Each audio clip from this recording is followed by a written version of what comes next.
Hello everyone. आज physics में एक बहुत ही महत्वपूर्ण चीज़ हम लोग पढ़ने जा रहे हैं, जो कि है किसी भी चीज़ की दूरी निकालना। तो बेसिकली लेंथ या किसी भी चीज़ की दूरी हम लोग निकालने के लिए दो प्रकार के मेथड का इस्तेमाल करते हैं। एक कहलाता है डायरेक्ट मेथड, जिसमें हम वेरियस तरह के इंस्ट्रूमेंट्स का इस्तेमाल करते हैं, जैसे metre scale, vernier caliper, screw gauge. ठीक है। इन सब का इस्तेमाल करने से हम किसी भी ऑब्जेक्ट की लेंथ को बड़े आसानी से निकाल सकते हैं डायरेक्टली। चूंकि हम डायरेक्टली निकाल सकते हैं, इसलिए ऐसे मेथड्स कहलाते हैं डायरेक्ट मेथड। लेकिन दिक्कत आती है हमें जब हम लार्ज डिस्टेंसेस को हमें निकालना हो और हमारे पास लंबी दूरी नापने के लिए कोई इंस्ट्रूमेंट ना हो। तो इसके लिए एक सिनेरियो लेते हैं हम उस ऑब्जेक्ट जिसको हमें मेजर करना है, उसकी लेंथ मेजर करनी है, वो ऑब्जेक्ट हमारे लिए एसेसिबल है, यानी उस तक हम पहुंच सकते हैं। उसकी क्या कंडीशन है, हमने एक एग्जांपल लिया कि मान लेते हैं कि अगर कोई मान लीजिए आपके घर के पास एक टावर बना है। Let suppose this is the tower, जिसकी हाइट ए बी है। इस टावर की हाइट कितनी है? A B. ठीक। आप इस टावर की को देख रहे हैं दूर से खड़े होकर के। इसकी हाइट कितनी है? एच हाइट है। और इस टावर को आपने देखना शुरू किया इस पॉइंट से। ये पॉइंट है सी पॉइंट। यहाँ से आपने देखना शुरू किया इस टावर को। ये आपका ठीक सी पॉइंट पे खड़े होके आप देख रहे हैं, यार टावर तो बहुत ऊंचा है, बी से ए तक, यानी फुट बी है और इसकी टॉप जो है वो ए है। ठीक। इस टावर को आप जब देख रहे हैं तो आपको अपने क्लास 10th के हाइट एंड डिस्टेंस की याद आ रही होगी। तो बिल्कुल सही पहुंच रहे हैं आप। हाइट एंड डिस्टेंस एक ऐसा मेथड मैथ्स में बताया गया है जो कि इस तरह के सवालों को बहुत इजीली सॉल्व करने के लिए बनाया गया है। तो उसी की एक झलक हम आपको बात करेंगे। ये कहलाता है ट्रायंगुलर मेथड, यानी जिसमें हम एक ट्रायंगल का इस्तेमाल करके लेंथ को या किसी भी ऑब्जेक्ट की हाइट को मेजर करते हैं। उसके लिए हमें कुछ खास चीज़ें दी होनी चाहिए या पता होनी चाहिए। जैसे जहाँ पे हम खड़े होकर टावर को देख रहे हैं, वहाँ से उस टावर तक की दूरी कितनी है। तो हम मान लेते हैं इस टावर तक की दूरी लेट अस सपोज x है। ठीक। टावर की हाइट h है और टावर से हम जहाँ पे देख रहे हैं वहाँ तक की दूरी x है। साथ ही साथ एक खास चीज़ और हमें पता होनी चाहिए कि हम टावर को जो व्यू कर रहे हैं उसका ज़मीन से यानी हॉरिजॉन्टल एक्स एक्सिस से एलिवेशन कितना है, यानी कि ये थीटा कितना है, एंगल कितना है। यदि ये तीनों चीज़ों में से कोई भी एक चीज़ अगर पूछनी हो तो हम ट्रायंगुलर मेथड का इस्तेमाल करके, जो हाइट एंड डिस्टेंस में बताया गया है, उसका इस्तेमाल करके हम एच को बड़े ही आसानी से फाइंड आउट कर सकते हैं। तो इसको करने के लिए हम क्या मेथड लगाएंगे? हमने ट्रिग्नोमेट्री का फॉर्मूला एंगल वाला पढ़ रखा था, टेन थीटा। टेन थीटा की वैल्यू हमने पढ़ रखी थी, क्या होती है? Perpendicular upon base. Perpendicular upon base. ये टेन थीटा की वैल्यू हम इससे बड़े ही आराम से निकाल सकते हैं। तो यहाँ से अगर हम देखें तो टेन थीटा की वैल्यू हो कितनी जाएगी? What is perpendicular over here? So perpendicular here is H and what is base? It is x. ठीक। तो अगर हमें हाइट निकालनी हो तो एक फॉर्मूला बन जाएगा h equals to x into tan theta. ये ये एक रिलेशन बन गया जिसमें अगर हम वैल्यू इनपुट कर दें तो हमें बहुत आसानी से h की वैल्यू मिल सकती है। अब h की वैल्यू निकालने के लिए हमें किन किन चीज़ों की आवश्यकता पड़ेगी, तो हम मान लेते हैं, थोड़ा सा स्क्रॉल अप करना पड़ता है। चलिए अब यह बात करें, जैसे अगर मान लीजिए आपको पता हो कि थीटा जो है वो हमारा 45 degree. Let us suppose theta कितना है? 45 डिग्री। हम इस एंगल पर जो है टावर को व्यू कर रहे हैं, सी पे खड़े होके 45 डिग्री मुंह ऊपर उठा करके देख रहे हैं। ठीक, तो हम और टावर की हमारे से दूरी जो है वो मान लेते हैं 20 मीटर्स है। टावर से कितनी दूर जाके हम देख रहे हैं, 20 मीटर दूर जाके टावर को व्यू कर रहे हैं 45 डिग्री एंगल पे। तो हम बहुत आसानी से टावर की हाइट को निकाल सकते हैं। क्या फॉर्मूला है, इसी फॉर्मूले में हम वैल्यू, ये दोनों वैल्यूज़ को इनपुट करेंगे तो हमारा h की वैल्यू हो जाएगी, x कितना है हमारा 20 मीटर्स, और इस 20 मीटर में तो अब हमें यहाँ पे tan थीटा की वैल्यू पुट करनी है, तो हो जाएगा 10 और थीटा की जगह हम रखेंगे 45 डिग्रीज। यहाँ से हमें tan 45 की वैल्यू पता है कितनी होती है, 1 होती है। तो यहाँ पे हम लिखेंगे 20 मीटर्स इंटू 1। 20 मीटर का 1 से मल्टीप्लाई करेंगे तो आंसर आ जाएगा 20 मीटर्स। तो ये है हमारी हाइट की वैल्यू, यानी जो टावर की हाइट हम सोच रहे थे, जो हमसे 20 मीटर्स दूर था, x की वैल्यू 20 मीटर्स दूर था, उसकी हाइट भी कितनी निकली, 20 मीटर्स। तो इस तरह से इस ट्रायंगुलर मेथड के थ्रू हम किसी भी ऑब्जेक्ट को बड़े आसानी से निकाल सकते हैं, बशर्ते ये ऑब्जेक्ट हमारा बड़े इजीली एसेसिबल था। अब हम बात करेंगे एक ऐसे सिनेरियो में जहाँ पे ऑब्जेक्ट जो होगा इनएसेसिबल होगा, मतलब जहाँ पे हम जा भी नहीं पाएंगे, बस दूर से खड़े होके हमें मेजर करना है और अपने जो है थॉट प्रोसेस से इसको चेक करना है कि हमारी हाइट क्या बेस्ट से बेस्ट आ सकती है।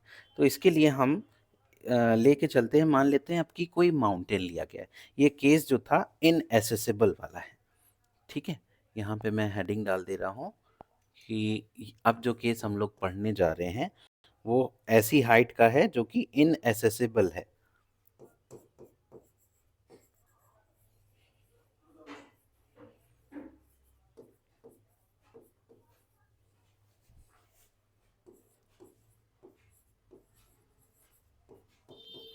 ठीक है, इनएसेसिबल ऑब्जेक्ट है। जैसे एग्जाम्पल के तौर पे बात कर रहे हैं माउंटेन,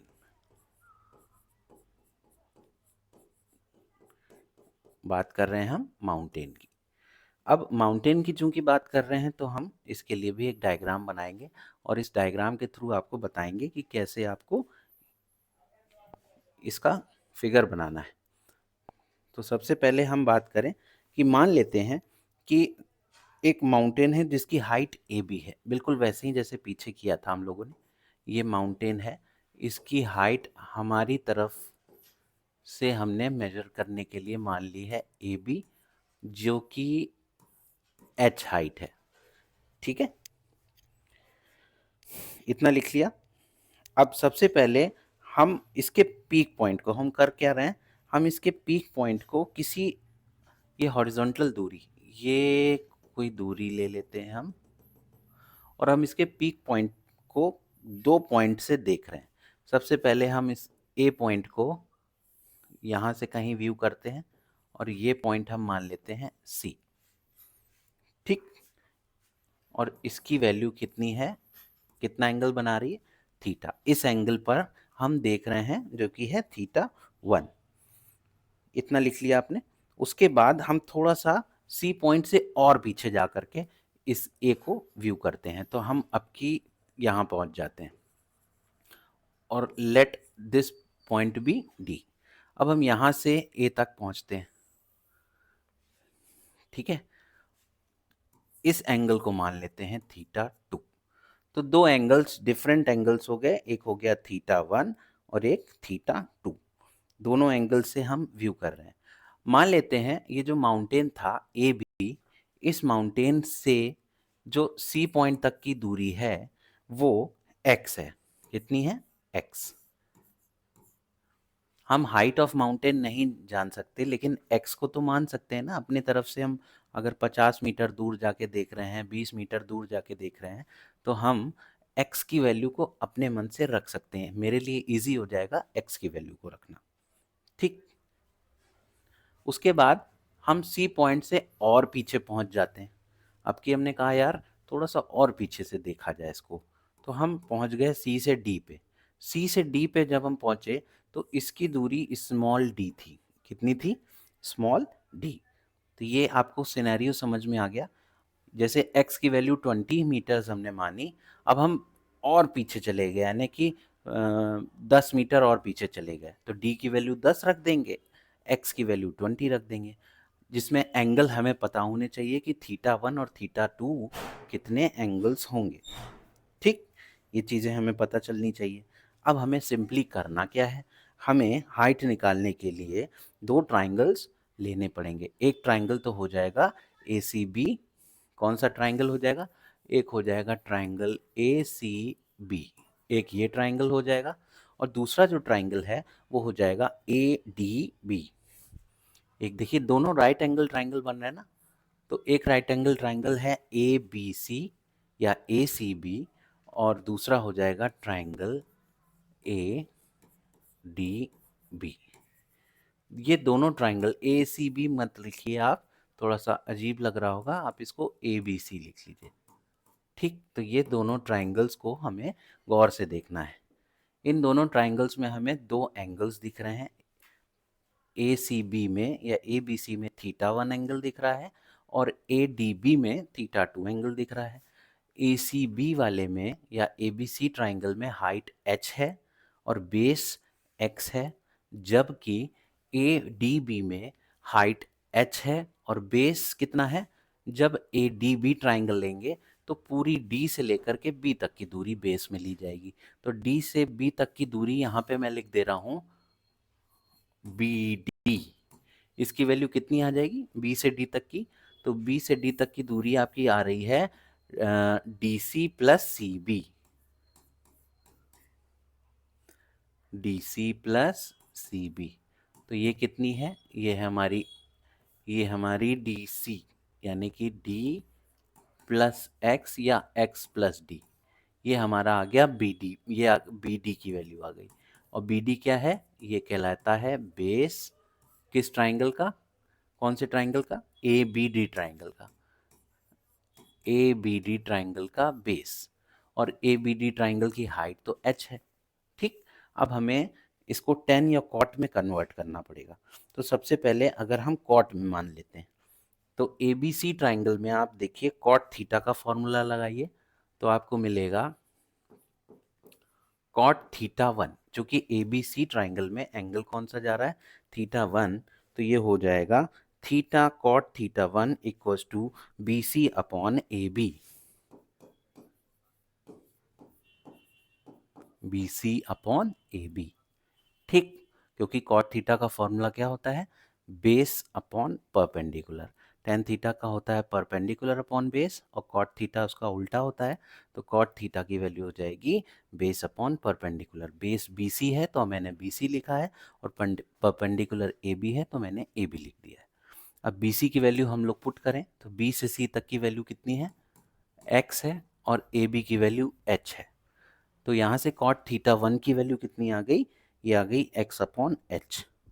उसी तरह से अगर ए डी बी ट्राइंगल को हम गौर से देखें तो इसमें भी कॉट थीटा लगाएं, तो हो जाएगा कॉट थीटा। इसमें ट्राइंगल में एंगल बन रहा है θ2, तो कॉट θ2 इसकी वैल्यू किसके बराबर आ जाएगी? सेम वही फॉर्मूला लगाएं। इसके लिए बेस कितना हो जाएगा? इसके लिए बेस हो जाएगा B D upon A B. ठीक, अब बी डी देखिए हम लोग यहाँ पे निकाल चुके हैं, ये निकला है बी डी की वैल्यू जो कि है d प्लस एक्स। तो यहाँ पे हम रख देंगे x प्लस डी या d plus x divided by A B की वैल्यू कितनी थी? ये थी h। तो ये रख दिया हमने कॉट θ1 कॉट θ2, दोनों की वैल्यू आ गई। अब इसको थोड़ा सा हम लोग क्या करते हैं, एक बॉक्स में इक्वेशन की तरह दिखाने के लिए लिख लेते हैं। कॉट θ1 और कॉट θ2 दोनों इक्वेशन की तरह लग रहे हैं। ठीक, अब नेक्स्ट हमें क्या काम करना है? अब हमें इन दोनों को या तो हम डिफरेंस ले लें, तो हम ऐसे कर लें कॉट θ2 माइनस कॉट θ1 कर लें, तो यहाँ हो जाएगा कॉट θ2 माइनस कॉट θ1। इसकी वैल्यू क्या आ जाएगी? तो हम लिखेंगे कॉट θ2 की वैल्यू, यानी कि लिखा है x plus D upon H, ये कॉट θ2 की वैल्यू आ गई। इसमें से हमें कॉट थीटा 1 की वैल्यू यानी कि x अपॉन एच को सब्ट्रैक्ट करना है।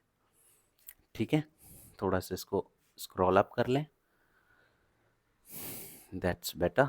अब हम इसको लिख सकते हैं, यहाँ पे देखिए x plus D upon H में अगर हम दोनों टर्म को अलग अलग कर लें और हर टर्म के नीचे x से डिवाइड कर दें तो हमें मिलेगा x upon H plus D upon H. x plus D जो एक साथ लिखे थे और दोनों के नीचे h हो रहा था, इन दोनों को हमने अलग अलग कर लिया तो x अपॉन एच आ गया और d अपॉन एच अलग आ गया। उसके बाद लिखा जाएगा x अपॉन एच। अब इधर आप गौर से देखिए x अपॉन एच और माइनस एक्स अपॉन एच आपस में कैंसिल आउट हो जाएंगे, तो इसको हम हटा देते हैं। तो यहाँ से cot theta 2 minus cot theta 1, इसकी वैल्यू कितनी आ जाएगी, d अपॉन एच, ये आ गई। इसका मतलब ये है कि हम बड़े आराम से क्या करें, ये और ये इन दोनों को इंटरचेंज कर दें, इनकी पोजीशन। जब हम इंटरचेंज करेंगे तो h ऊपर पहुंच जाएगा cot theta 2 minus cot theta 1 की जगह, और cot theta 2 minus cot theta 1 ये h की जगह आ जाएगा। तो हम इसको लिखेंगे h equals to D upon cot theta 2 minus cot theta 1। अब इसको अगर आप अच्छे से समझ रहे होंगे तो आपको क्लियरली दिख जाएगा कि आपको माउंटेन की हाइट निकालनी है। तो इसके लिए आपको क्या क्या पता होना चाहिए, आपको डी पता होना चाहिए, आपको थीटा 2 पता होना चाहिए, आपको थीटा 1 पता होना चाहिए। ये तीन वैल्यूज़ अगर आपको पता चल जाए तो आप माउंटेन जैसे एक इनएक्सेसिबल, जिसको हम एसेस नहीं कर सकते हैं, ऐसे ऑब्जेक्ट की भी हम हाइट बड़े आराम से निकाल सकते हैं। सिर्फ ये तीन चीज़ हमें पता करने की आवश्यकता पड़ेगी। तो देखा कितना आसान है हम लोगों को फिज़िक्स और मैथ्स का इस्तेमाल करके एक बहुत ही जटिल कैलकुलेशन करने में। तो आई होप आपको इस वीडियो से बहुत सारी चीज़ समझ में आई होगी। Keep learning and please like and subscribe our channel. Thank you.